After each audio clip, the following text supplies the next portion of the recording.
Mashi TV. Ajatwengme Keminshe.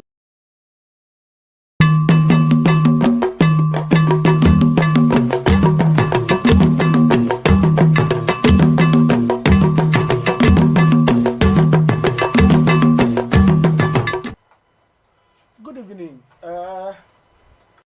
What we call it the Punchline. No, you are back there. I try to make Reginald. Benyali, manager for if you are in your no call KJ. Omashi TV no New York.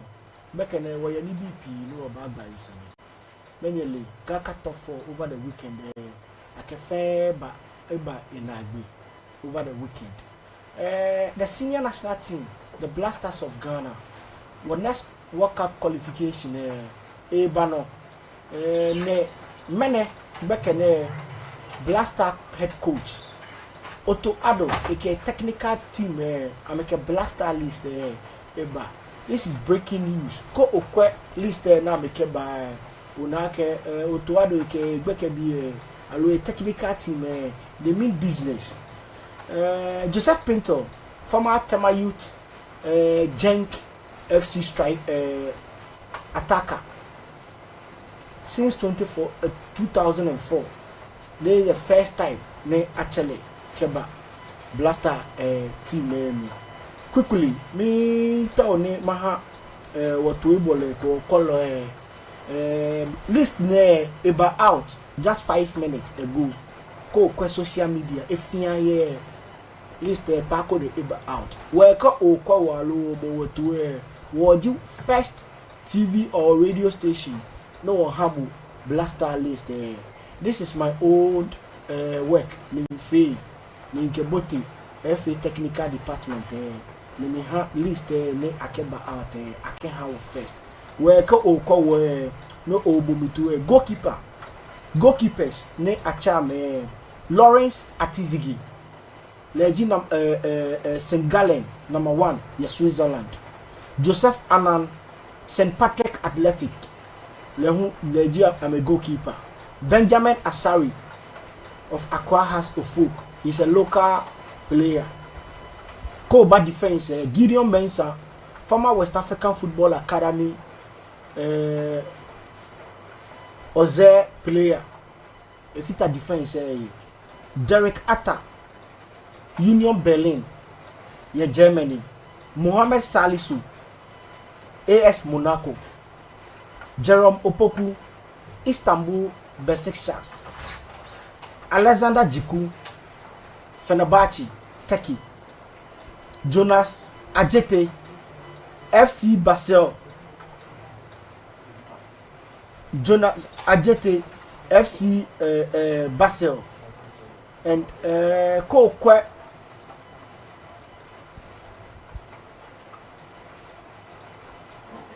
Jonathan Ajete, FC Basel.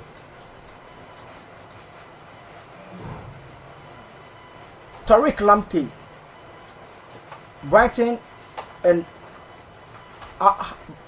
Brighton Albion. Caleb Yenchi, FC Norgeland. Midfielders Huji Elisha Owusu, Oze, France, Mohamed Kudus, Tottenham Hotspur, England, Ibrahim Osman, Oze, France, Ibrahim Sulemana, Atlanta, Italy, Thomas Partey, Villarreal, Abdul Salih Same, OJC Nice, striker Sergi, Antoine Semenyo, the most Ghanaian informed player in Europe currently. Exploit Europe this season. Back on our season and shit. But then their first game against Liverpool, he had a brace. And I mean last game who I mean winning assist and I must say he's technically gifted, tactically sound. In terms of one-on-one situation, you can't take anything away from Antoine Semenyo. Mashi TV no list your TV no. Otoado who you jam your first game against Chad. That will be 4th September. Antoine Semenyo, Kamal Din Sulemana, Joseph Pinto, Jerry Efriye, Jordan Ayew, the skipper of the side, Christopher Bonsuba, Inaki Williams of Atletico Bilbao. So these are the squad they were paraded for the next 2 AFCON qualification. About first match here, chat. The second match here, we about Accra Sports Stadium. So let me go through the list once again. Go find me your list there now. Can have what we call Lawrence Atizigi, Joseph Anan, Benjamin Asari. These are the 3 goalkeepers. The defenders are Gideon Mensah, Derek Atta, Mohamed Salisu, Jaron Opoku, Alexander Jiku, Jonas Ajete, Tariq Lamptey, Caleb Renchi, Elisha Owusu, Mohamed Kudus, Ibrahim Osman, Ibrahim Sulemana, Thomas Partey, Abdul Salih Samed. Attacker Sergi, Antoine Semenyo, Kamadin Sulemana, Joseph Pinto, Jerry Efriye, Jordan Ayew, Christopher Bonsuba, Inaki Williams. So these are the squad World Cup qualification next game. These are the boys I'm a bad Dumomi, Keha Woma, Ghana, Una, yeah. What game no about try. In fact, squad a parade for me. I think Paco ne aje season she Europe. Ne Paco ne aje season Paco no wabaji was season Hushi in fact Ghana be. But then Otoado, I think he have picked the best squad. Boy said now me yo Jen. Gideon Mensah have been consistent for Oze last season, this season too. Now me the league LNA Jonshi. Derek Atta is not bad. This will be his first thing with the Blasters. Mohamed Salisu, we all know him, a tough defender. Jaron Opoku, technically solid. Alexander Jiku, the huge center back. He comes with presence. Jonas Ajete.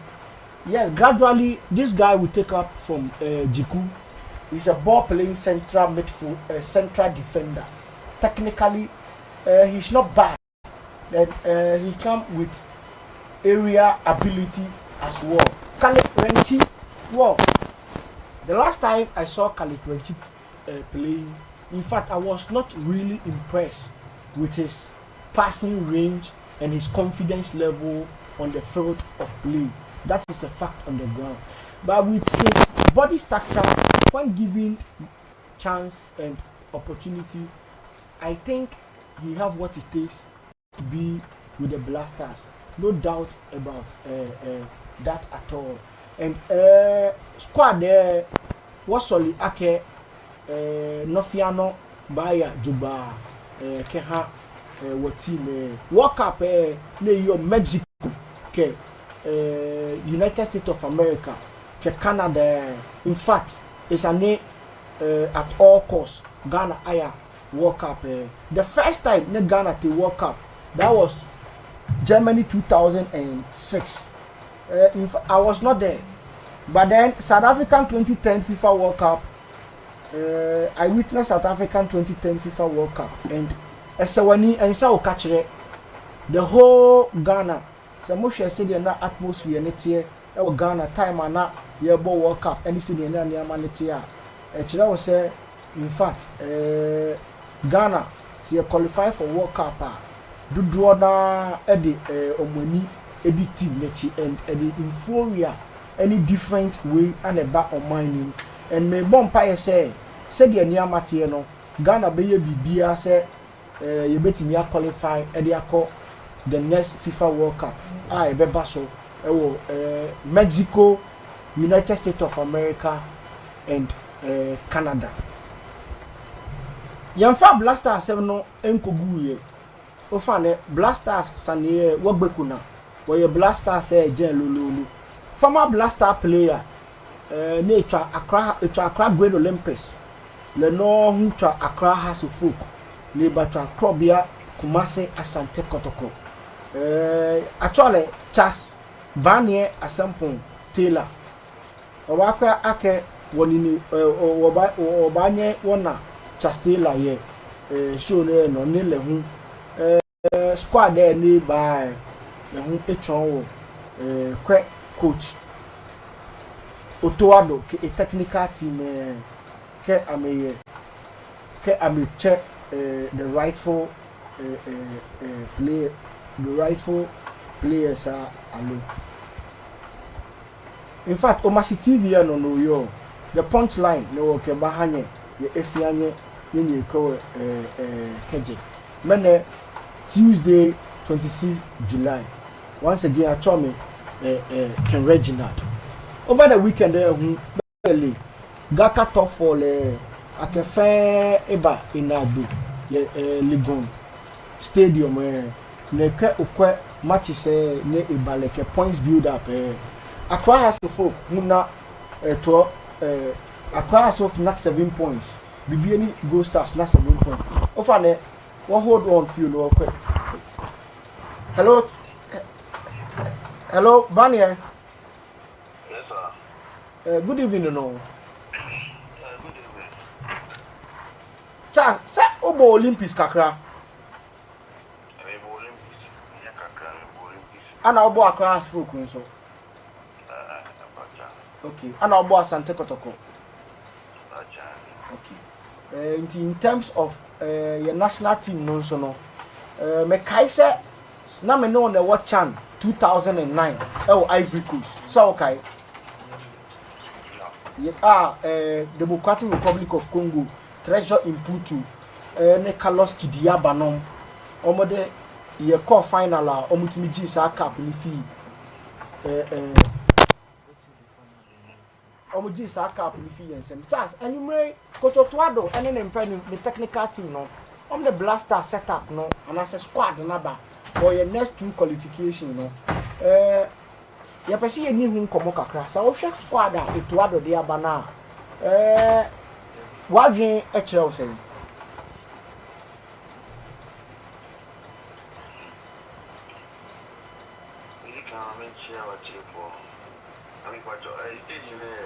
your friend or Omashi TV and radio. Enti Charles, once away near country near can crime firm near cabo of firm so to bet me starting with in crime. Kaka so say the outer no.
Na omudi we so mu ihu omo ye hu omo na we be ka say ye nya local players ne kwan so because ye hwe si ya ye molle bia ha na ye mfa sa tofo we mfa nko free player bia say obeka ba je say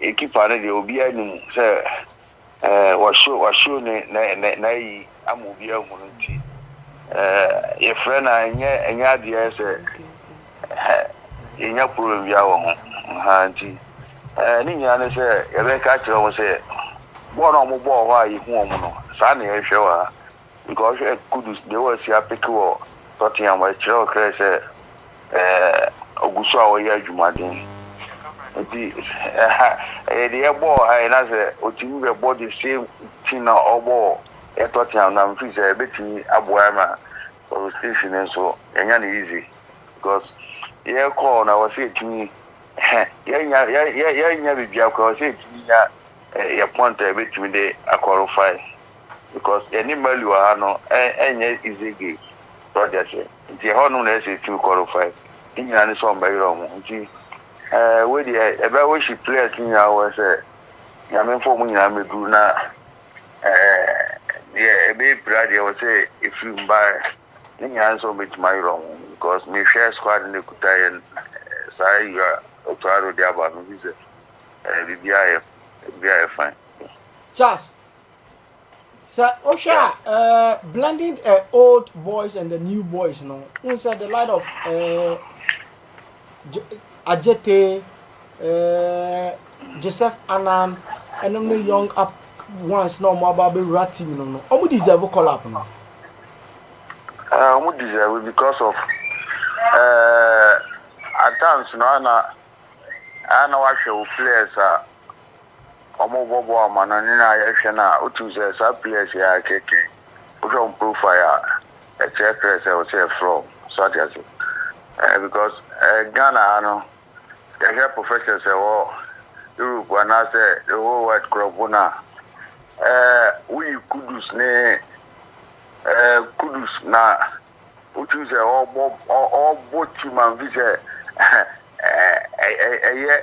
obi anyone who so just the case say share omu professor and kabo say you players here e bi want to bench there by maybe say sa boys ya bo mu no omu nyina so especially you keeper Joseph Anan o share o corner ya bo say da bia o post ba order time we breaking ya no mo qualify to the Champions League so just I was Davia or yeah, Juma, and to your friend, no doubt, Ubeka Sabia,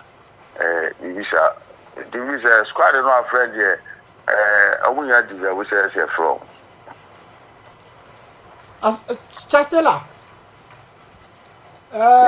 Antoine Semenyo, Jordan Ayew, Inaki Williams, back to the blaster setup.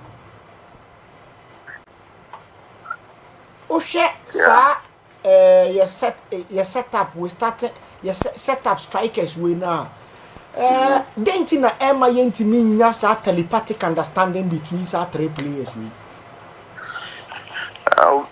obedi madan say ya case o mo form sisi ya Samuel oni friends Kudus oja ye team you no more form pa sisia Samanyane Kudus no more form sisia ye mi say I was a position no more ball maybe antina am the bring my coach because when you coach player bia was say the position of boy I want to try about the friend so they say then oba want to find the position no and this is on no so by Elebano, Jordan, what is Jordan? Kakobo, Evia forward, also 1 9 and almost 10 cry. Jordan over to another Jordan and now Evia 11. No, I can't Samuel, our 11 or no 1 quay 2 strikers, I could be Falcon. By any coach over to your job, say, Evia, oh, you see. Nti omoba individual football number and anything I my quality your national team no so that's it because me feel say Samuel ball na yeah what you say ball no uti instruction for the coach now Obama blaster until into ono body ono fe so that's it I don't think am we in Alabama because o share ball na share oba your na e kire say e won say you coach ne keka no no kire omo position say na me person wo ye ene bit ma boa am ye hu you good players now, especially who. Well, Barney, often say a technical department, you know, I'm solid for Ghana National Blasters. Oh, man, and yet, I'm bad because I'm really good for the blaster. Me, my dick, I say, I won't use, I would say, I'm one the national team because me, that is the Sabi, Otuado, or Joe Fred, you know, so I'm over one eye, it's so clear or parking, so I'm over what was a no, I just say, my individual group, and now the idea, what they go be my. That's what I say. Indeed, no more with the Otuado me. If you take Tinamika, on your coach for the blaster. A junior side in Indian and case and go to coach by a Yabanasa. So on one day, so Cordia. The Americans on your know. On your normal and Indian because. Some players who are on any other almost a very difficult so many hours also. So that's it. This is a players, Ben, sir. Oh, all they play because Osha Jordan also Bobo a difficult say or Bobo Crampona and Koya who try to beat my catch. What they ask, Boa. So that's it. And Koya Grano Obesi Sano Crampono. Panicus of a gas already San Jordan. So, Charles, Sir Osha Otuado, Fatao Dauda, John Pinto. Only in boys, we are my blaster pen. Germany 2006, Otuado was part of our team. John Pinto, 2010, John Pinto, and 2014, Fatao Dauda was our. He was number 1 our Brazil 2014 in terms of experience our world football you know when be paying and she won't dey say them di kan you know when you be paying and often say then the main problem is senka I ma wodwen say Otuado is not the right man for the job. Oh, can say they are fair so also ball national team or Spain national team. I don't know, I'm for more on boy and Uncle Jones, I'm going to do was on Macano. So I just say, yeah, first I didn't in your team. Can you pass because to other catch a Ghana when you have a experienced coaches, I can know. I guess I don't Sure. But one cat on your experience. Into a experienced coach, I can know. I saw no view your experience. What performance or when you experience? I can't know. And you didn't ever. Well, often say anything nobody Obronino, Abakan, Hono. Yeah, and you, Sana Tedia, or experienced coaches. I'm a mother count here. And on one on your assistant coach. Not your first experienced coach near there. And because oh, yeah, what you may not be what you must say. That's what I say. One trail so we'll stay back. No trail. So I say, and you would not none more cheap. O try to jump into only I say the same thing. Ofo James are ofo sa wa hu. Oh, me wouldn't sir. Me because you try to jump into with my the same thing. It ofo say blaster technical department you need experience hand one. Yeah, so coach na kasa kraka. You na make coach na kasa kraka. So what you say? If you hear what you may, that's all catch there what you want to say. When you be or experience, no me boa. What you want to say 7 na need our whether all ground kuro. E won ya so o ma will stay or because when you so with me I you know there. O choose say be ya there. That's all experience my I'm an abe boa with there. That was so work na experience man na ba be ya juma no. So what did the American say? Sure, Barney. Yes, it is added here. And you are not to use a human team yet. It's not so prove you have an abuano. And you need to find a who only 5 you know more headed. I'm more about that. That's a story, no else on there. If you say, and your coach is bare-handed. Never mind why perfect. You will be all crowd when you. As you know, I said, Alonso near you. How many years from that coaches? That's one coach matters. And I'm a boy. Also, Alonso dear, or your Madresta and Ofi Liverpool no, or come back to Real Madrid and Osha Oba Bayan Leverkusen as a coach, no. And the history of Bayan Leverkusen. I'm so proud of you. Also, a coach Dortmund. But Otuado on coach Dortmund senior side in that. And when I'm okay, me and I can't. Ghana for say Okochi Dortmund because Okochi Dortmund almost Okochi Dortmund only Haaland to draw pictures into Okochi Haaland munyina the Ghana for mentality way through no so what you say it's obi Okochi Dortmund they say when you say yes a man experienced coach you have you. Charles. Because John Pence on coaching team or coaching second division. That's also penalty coach there. Let's say coach Liamfa if you are bigger team or coaching at the foul. What Charles Taylor and you may your better was one your time name shut down doors but then my pet time there my friend no about studio now.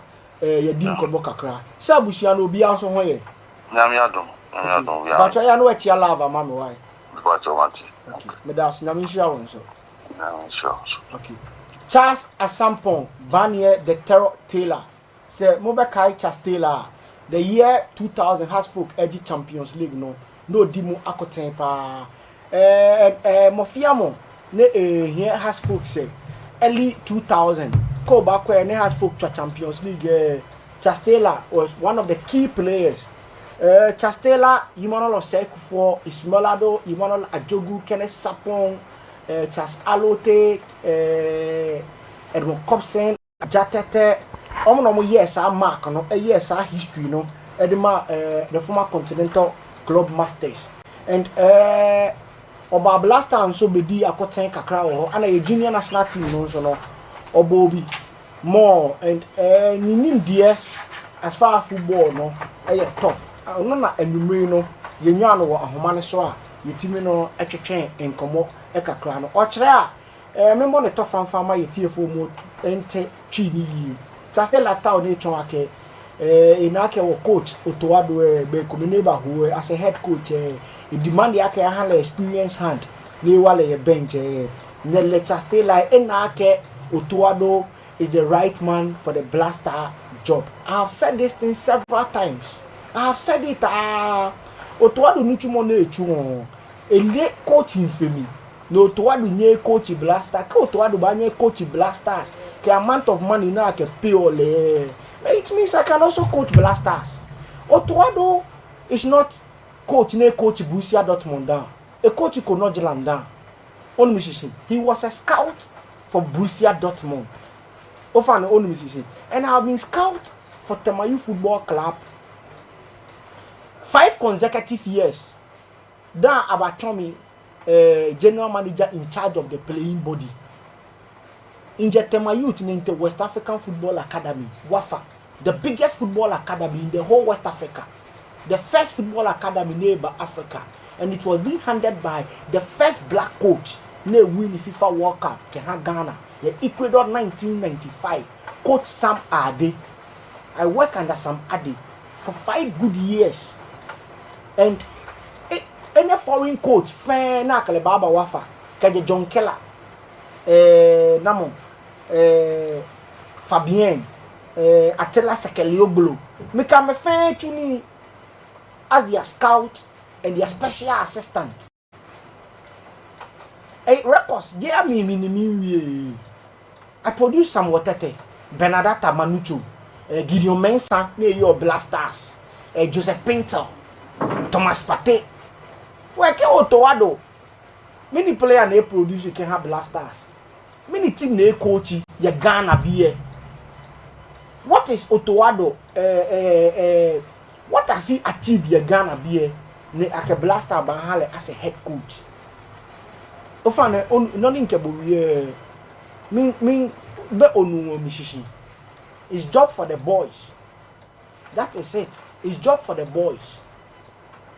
Me na ba anya control, me na ba anya ke fe mo ne ke na me hu amba fe no na ka nu twumo ha otoado onu mishishi ko kwe Blasters enye ne Ghana wo Blasters say yes wo pedigree of the senior national team, the Blasters of Ghana. Last time we win AFCON was as far back Libya 82. Now how many years no win the trophy down. Ne match on wonuku ko okwa history of Blasters anytime now about Blasters we should be having 3-4 typical Ghana boys in the team. Choco Mamprobi boys. I mean, how can we build the national team, man? You get the best out of the national team. Jamie, history. And it has been like that. Go back to 63.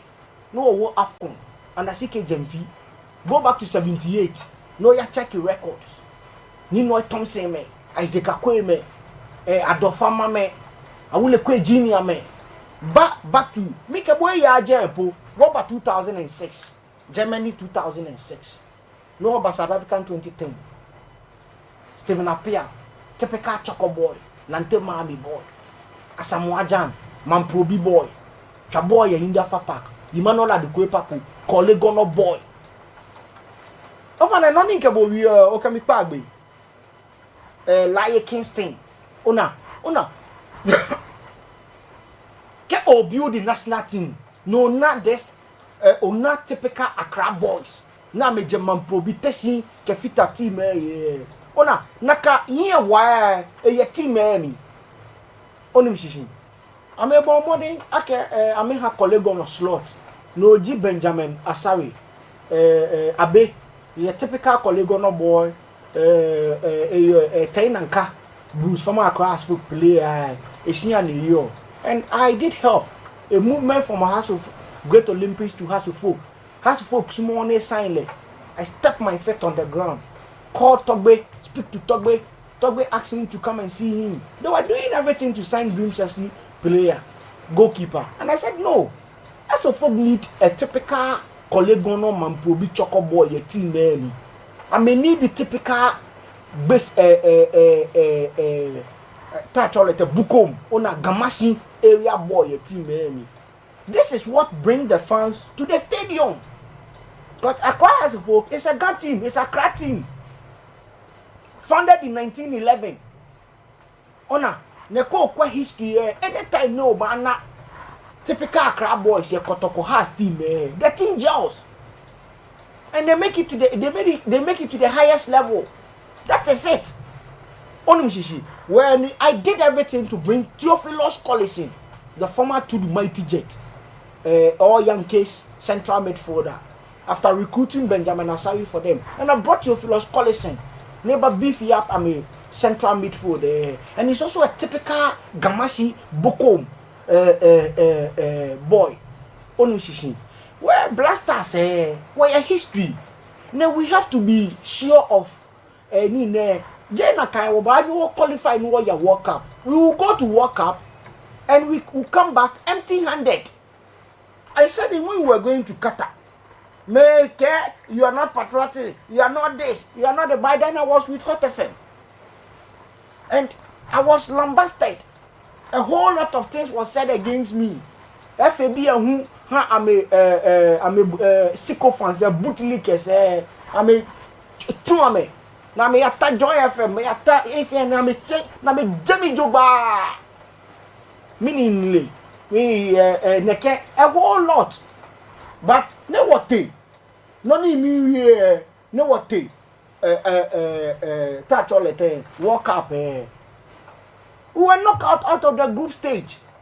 Only me, where me, ka wo nupa be come here, ka wo wi anu kwali nya ha wo wi only me, nya ha wo wi ne e ka bale to mo ona. National team me come property me no nia me to na ma fe no na me feel onu shishi national team me come property ni efe tomo na me ameto amefie no na amefie.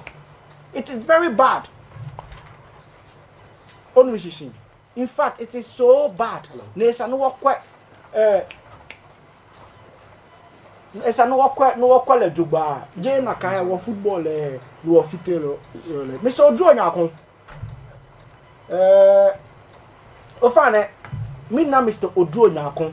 Former Gaka former Okwa United General Secretary. And he's the longest General Secretary in our football cycle. Those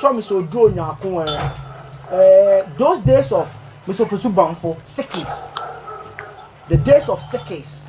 Na 93 denti. Oh, man, you are down so man. Agmana mancheni. Continue Abrapia. Mr. Warburg Abrapia. Mr. Warburg Abrapia. Ne nke coachade samade enam ya school na one day amecha ball let me do machine ke boys amedwe Widiba win set ke Adisado College na coachade ke boys amewo 3 ne wo J1 in edumoni ese na enami no wo J1 hu na ebi ne nke ala ka me yawo academy boys na make ba wo kanibi ne mi mo na mi ono ne draft me ke ba find not je ake noko ne hante first course gumu afete ase scouting this thing ne no committee Ivory Coast set mimosa Abidjan as far back 2008 2009 under Carol Broken ASEC Mimosa. Those were the days of Laurent Gbagbo. Minti ASEC Treichville. That he Treichville for 8 months. Mr. Odro your line. Good evening, Mr. Odro. Good evening, sir. Mr. Odro, I hope say bibi aboko. But you na I say you can't crank a crowd. Obet you can't crank. Oh, maintain going. Me bank 1962. Oh, bank 1962. I know a real school. Maintain gang. That's all. Me bank about 50, 60 something years, eh? Sure. Yeah, na me so see the maintain gang. Okay, Mr. Odro Blaster squad aba. Gaka nso mwawie Gaka top 4 no. Ama bibi aba na wie over the weekend. Hasford nya 7 points. Bibi any Gold Stars also nya 7 points. I say in tiwa kakra bi wo mu se ya momo anti ase format na mo de ball tournament no. And Samuel ni na mayen. Ekosi sen munya fantastic tournament. Ekoyie mamu sikasan bibia se na net ye. Yo. Because me kan ya obo nyina so de ade ba chen yo na so me bo no tofa. I'm from 15 Scasam, the factory, and the men can was some because it's like a controversy on one so hard. Your boss cases is here, but move so in a scamutin, the market to Conina has one amunia, you know, and you want to leave that to consign that to history. So let's consign the financials to history and talk about the match itself, the organization, and then the so called controversy. Over, there is no controversy. There's none. So, my young what's any Don Quixote. You're fighting imaginary battles. You know Don Quixote, the legendary Don Quixote. Oh, I read about Don Quixote and Sancho Panza. Good, or non-American. He fights. And I know Don Quixote and Sancho Panza now. That is correct. He do of imaginary battles that are not the option of a sword. No, this is what we are doing. There is nothing to fuse about. I mean, sir, application more dear judge Gold Stars championship. It was discussed with all the clubs on 14th August. You share clubs in Gaka. You can't near market financials, and a bar. I have to determine champions for the tournament. And they can say, oh, it's one year issue, let it be so. Patromania Biakan. Good. Who's a top no preamble? You see, we are going to play this tournament under the rules and regulations of the GFA. Okay. Sure. Exactly. And so that opens the and being said, and you And this is the GFA rules. Additionally, we want to introduce these 1, 2, 3, 4, 5. Okay. Sure. Exactly. So, can say, as I say, you head to head, Jeff, Diana, a bayanunti. Yempesi, and also a baby. We so must have a definitive winner for every game. Every match be a ball. Yempesi, you need definitive winner. Say, you do head to head. And say, two people are tied with the same number of points. One boy and also a draw. Over here goes difference. Nay pay. Over here goes for nay pay. Over here, there's that possibility. Sure.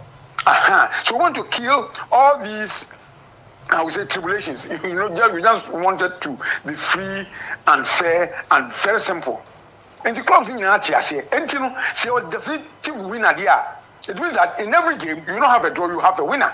And say about the match one ball regulation time, 1-1. The penalties to determine who has won that particular match. No, so I'm opening. Young guy say, oh, as I say, friends and Jeffy, and Ghana, I mean, Jeffy, Ghana. Penalty should I say it has been our bane. I say, high. And one would make you soon and cry, one way African Indian. A bit me using their shopping on penalty scale. So, all about local league. Sometimes they depend on about traction. And my teams are shopping on penalty shooting skills. Apart from helping us to determine this winner in a very simplified form. And who we draw now when you have 1 more point. I can only say, I bet say we 2 or 1. The ability winner goes on 2.2 or 1 point. Most you. And so what is it? Gold Stars, any house boy, it ended in the draw 2-2. No more penalties. Now goes as a share penalties, no, a house. In the winner 2, Hearts in 1. So it means that in that game, Ghost Stars had 1 over Hearts. There's no controversy, me master. There's no controversy. And it's about not tie on the same number of points. Near the head to head, no. Ghost Stars bit has to work. I'm happening. So me didn't win Indiana has mentioned, yes, and let me tell you, you really, meeting, Sega, representative in Abba, and to watch Yasamana, Yakan, what we had agreed upon, Tomoko bomb, Tenga bench in management near Diamania. But I took time to write, to put it into writing. Me show near as a minute to be near Yebeka could see point number 6. So we thought that, and I'm saying, Melly come on, me show, and I'm sending my Ghost Stars, sending me my House of Rule, sending me my Kotoko, sending my Heart of Lions. And so what is it? We're just applying the rules, Wafa. Me when you has for say you buy meeting uncle can't you say one me email ma one email so we na kwa wu meboa. Sure. Me na koi by indication we machine so just it went into your mails. And it was often say I has to folk for no. Boapaya na say because you make because one can you deduce for yourself. Minka. Now, what we are near at saying, if I'm telling you that they came for the meeting, Kotoko came, everybody came. And apart from that, I wrote and sent to House of Work. I sent a copy to your technical team. And you can deduce. What you say? And I feel very sad. Say, the team say heart. Yes, now one portray Gaka as if say 77 pregnancy, and I said, yeah, yes, you supporters there. They don't actually weigh the options on you. And once it is on with their terms, but you see, me were football since 1975, Ghana football. Yet your quote 1975, me year secretary 1975. I am still in football, and now can say the longest, and yes, I shall be the German. But 1975, how many years? Oh, I check. Miss O'Donnell, 50 years. Wait, Miss O'Donnell, would you say, you may buy football 50 years? You see, I did. Oh, in fact, minimum. I have been a chief executive officer for a premier team for 12 years. Wow, stars. Me do want the league. Me do United AG, FA Cup, AG champion of champions. There's nothing in football that I don't know. And you say, you be saying, you be saying me. Me ga catch up for penny. Now we can some Sam and go for the atoma. It's not good. It is not good. It's not right. Mr. Donato, Ofo said that no touch ma. Was it miscommunication? That is for you to deduce. Me, what I'm doing now is I'm putting the issues before you clearly. I'm not mincing words. I'm speaking to the facts of the matter. And you deduce. Me because they say what if so much. And you know they should design.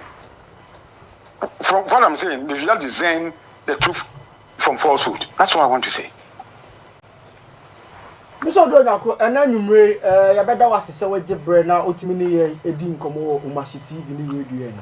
Me that's papa. Now hope we sham. Now we soon share one so. Okay, now in fact you get to have in chat.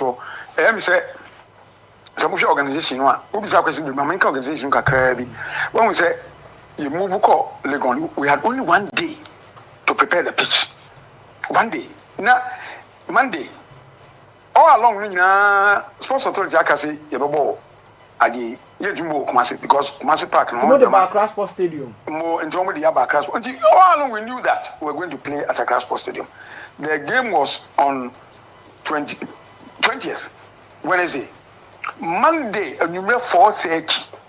And some catching here in Accra Sports Stadium. So we had only 1 day, that's the Tuesday, in between Monday and Wednesday, to get Legon ready for the tournament. And Mr. Drog, you come for send a gak and I'm one lazy war with NSA.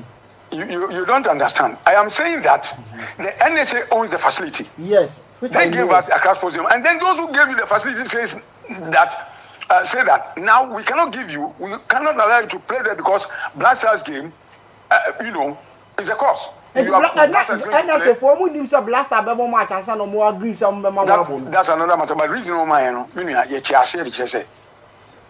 if you for the inspection cry Wednesday, inspection cry. You don't have to disturb the pitch. You don't have to disturb the stadium until March now on my inspection, do answer. And so we agreed and went. I'm only saying, I'm not blaming them too much because I understand that this is a national issue and we must cooperate. But I'm saying, since to be Legona, the short notice but even that, the pitch was done for the team to play on. I'm charge young teams will be an to form man in that is I'm gonna beat the park and for baby will be young to be a good team man in everything went on well and the standard was very high. Attendance now every in Kaka. The church say when was Accra Stadium centrally placed. You have Usu, Labadi, and the Braka, Kaneshi, all in the enclave.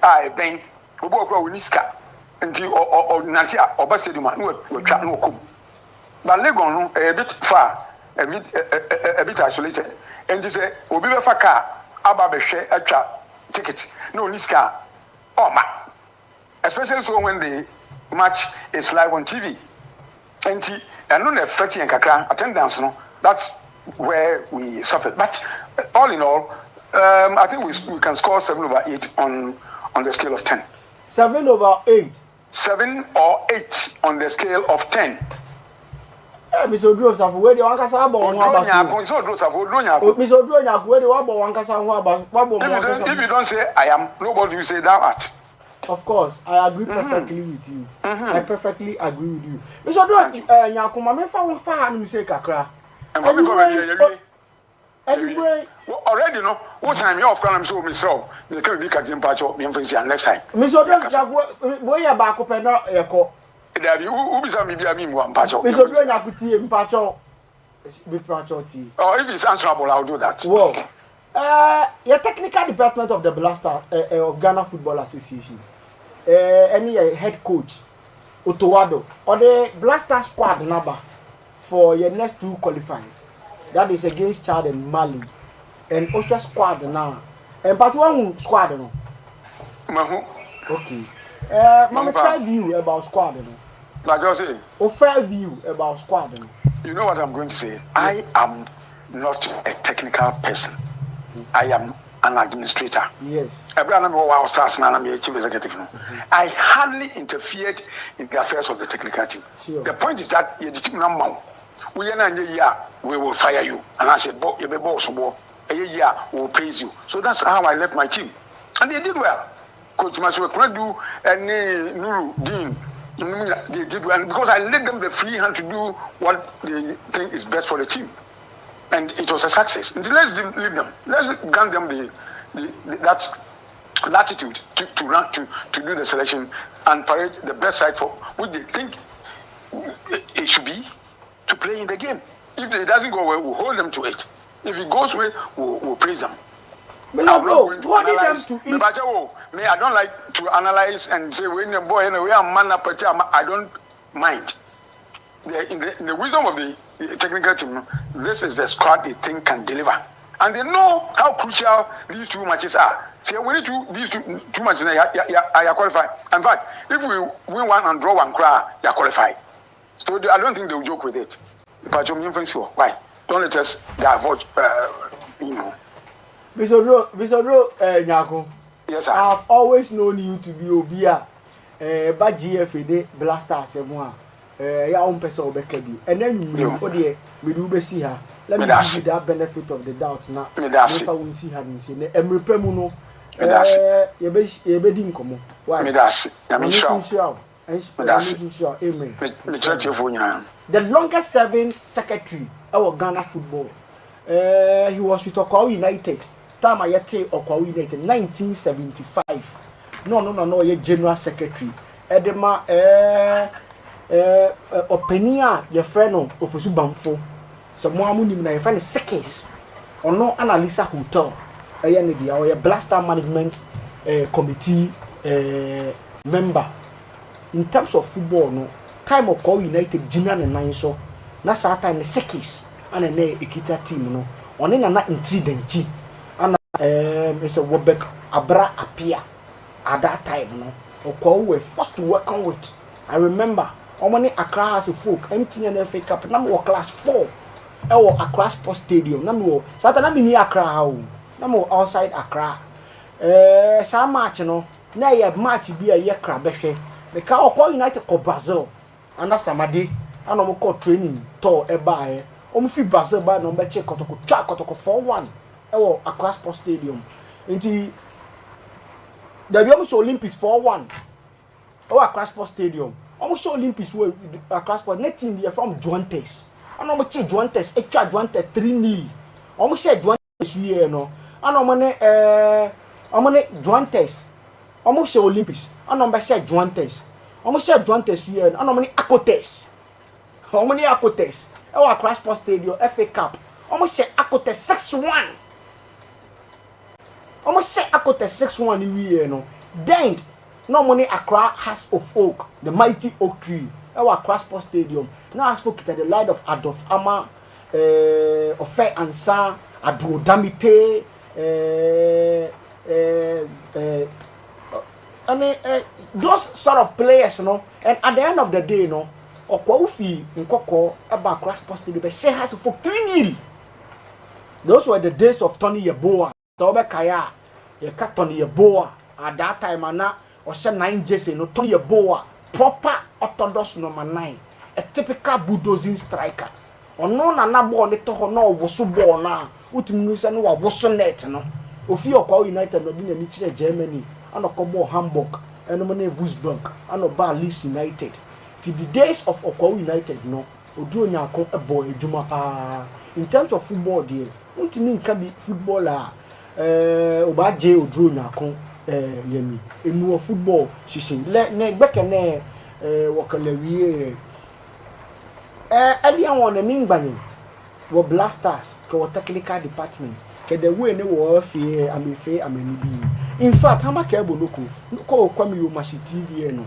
Punchline no ko gbeke ne wo Blasters ko wo football fe efite wo football no wo try man efite ano kwale na min ko boy temoko ye the way ne ba no shishin le den che saneni me here football keche ye maneni he produce player na eto Blasters he produce Thomas Partey na eto Arsenal to Atletico Madrid Joseph Pinto ona Gideon Mensah amegbeke bi asiye Samuel Tete Benadata ona Yimano Clote Samuel Afume ona I picked those boys from nowhere and made them who they are today. And sometimes when I see them moving crackeke from where they were coming from, kamenya sa time na antete omu yi a ka ba bi onkomo ne nam ne mpo no me fu se nkenya ba bi papa so ati ase nti nyenya me be ye bia no eye so ati ase sa wo de wo mu a onsa wo beka na yen kan che ye mpanifo we say football no magu no okrom ha coast football there is nothing to write home about as far as coast football is concerned. No motivation, no proper planning. You see a bo elite U17 or Ghana Soccer of Excellence pram. Koshe say they are here 4 consecutive years you started ball elite competition in KVG deal. Ghana qualify for under 17 da. Yempeni for no more no. Sabeta fracha omu hu nyansa say. Omo format no omo pese omo di eye we no enya papa. No mo nsesa no. Yempeni for no more no. Sabeta fracha omu hu nyansa say. Yeah, 4 consecutive times you qualify for World Cup. Now Ghana football no, say be kon animu a, ejina your youth system ne so. O ka kire omo a, omo bubu nu egu omo so.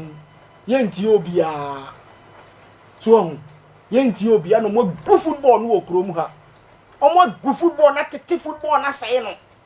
Football nya hwi okrom ha biem. So ati ase. Emri bi ye bo Ghana Premier League. House of Kotoko stadium yema say yamfa Shatawale amba stadium stadium kwa unya quarter of it yakoya na ya bae yakoya na se ya bae opening ketokraku president of FA who manipulate system no ansa na winning election no obi ebuso akacha nsa mereji me say on manipulate system no with lawyers and na ado foli and when the prosperous and I don't know any Dr. Kofi Amuano me wo krom ha ansa na o win election no omo ko be krom say omo yi wo for do say Kwaku Palmer film because they realize say Palmer was the man of the day and omo ganky up. I know the people omo yes and lawyer from Davis no you be kind of crash omo krom ha you be kind of crash Ghana ye nyina ye di o obi anya Ghana ni nsi obi a no kra word ho no obi anya Ghana ni nsin obi a ye ndra ye Ghana fo ona obi aso nsuro obi a ye bema wo krom ha na why na kse obi yo ba ye ndra ye mema na wo krom ha so ati ase na obi aso nsuro obi a be bi on be so mo de ko bi o metimi de akọ ye be ka kire om so mo gu Ghana football no sampani fo we om no mo gu Ghana fo mo ne ketokro ku na gu Ghana football no Dr. Kofi Amu Citizen Kofi me nka ni nyini mfiri sikadie ani sikaseye ano mo say Ghana sika ano mo akwakofa akwa we aba besu yo sabeta fracha say FA president onim the left and right ana wa go football krom ham say hwe ye Ghana Premier League prestigious Premier League ya ball krom ha from ABC e ba we e ba bedu glow eno ne na sefo Ghana Premier League for we take you over power don omunya sponsorship da. That should tell you how our league is deteriorated. That alone should tell you how our league is deteriorated. You bought Ghana Premier League with that sponsorship. Can you imagine? A whole Ghana Premier League. Mo japade ya GF mo de ya mo de sese mo hwe ni ye bought without sponsorship. Ye ko ya na ye baaye.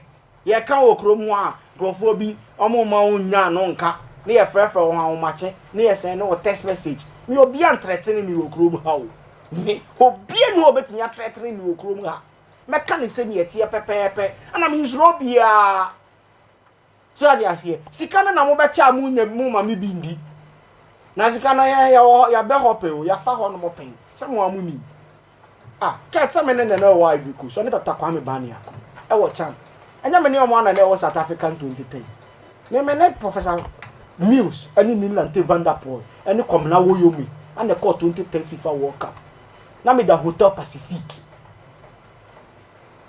me Professor Mills Komna Woyomi Nilante Van der Poel 2010 FIFA World Cup na me ndi ana na e wo we from mubia na busa ne se me regi na me kan he at that time chief director Mr. Abdallah our Ministry of Youth and Sports me drafted me as the youth among the media guys I had me camp Professor Mills Steve no me call ye another group of company na sa time wo hot fm me ne na no to a champion sometime a Moses and Tubine for asase ase kire Stuttgart no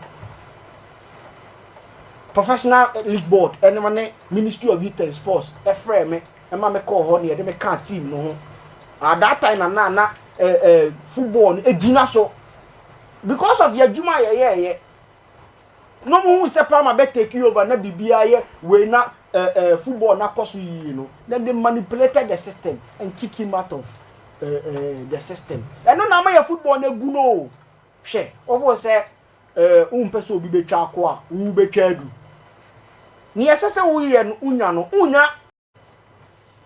That is the fact on the ground. And yes, in 4 years, and a 17 qualify for World Cup da, and a 20 qualify for World Cup da, Meteors in qualify for Olympics game da, Blasters and qualify for African Cup of Nations group stage da.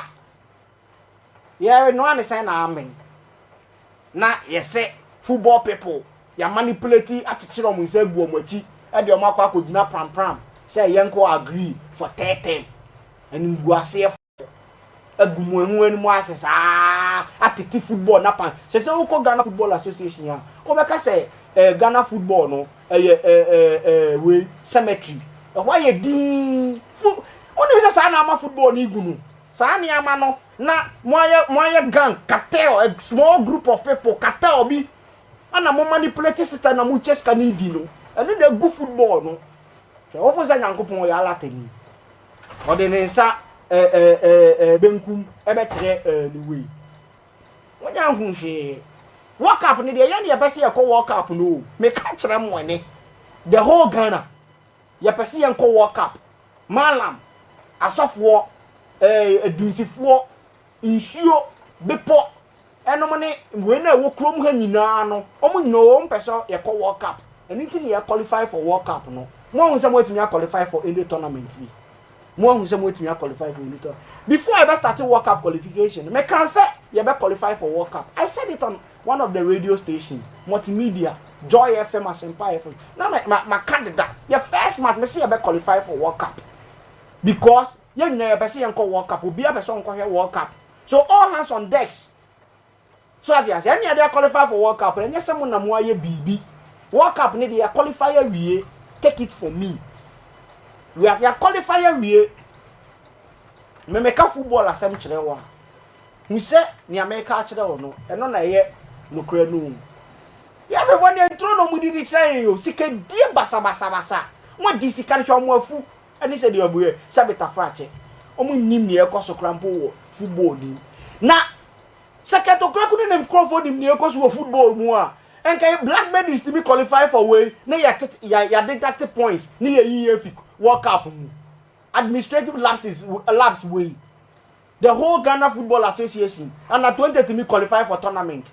na ya TM points ABC wo Ghana football mu da I just seketo kraku administration way bondefo no mu gu ho ana mo fo se ye bokesire mfanso awo hwe mo de munya hu hwe ana numere punchline ana me de brem no if ya ye kwa mikeje acho me ken Reginald o machi TV ya ka radio no no yo base pharmacy banyeli ko te o kan shi je base pharmacy ye je ameke base cough syrup eba manemi ke manke oteshi bo alo yabiko ni holo fio hale base cough syrup no egbena holo e ke no fia no ise ba akpa o machi TV ke radio no no yo acho me ke Reginald wo bi na kenke mawia mesane bekene wonye wo shibie what time hu FAB omu next week me cannot if ya na ehwe me ke baba fitai kahanye what time ni fa sane wo ke lawyer Raf Jambra ke coach David Duncan former Blaster coach sane wo ke amefe awie but wona ke time ifa minute 26 August 2025 the punchline Ken Reginald Mimi Tami ke bahanye ye ifia nye ni kwa kenye botu what to bole ko kole fe mi nganya bekene efi anyi yo twa umanya ba TV adwatu enme kemenhye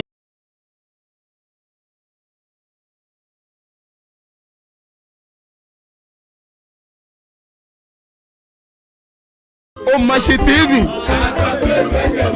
Mwana wa o Mashi TV bia wo show e. Kosumo wa bia ne o mwana o Mashi TV mwana wanka wo tuni. Da bi se bi ne ambana wa o Mashi TV wona o Mashi TV. adwatu enme kemenhye Grade A Academy is all you need with our needs spacious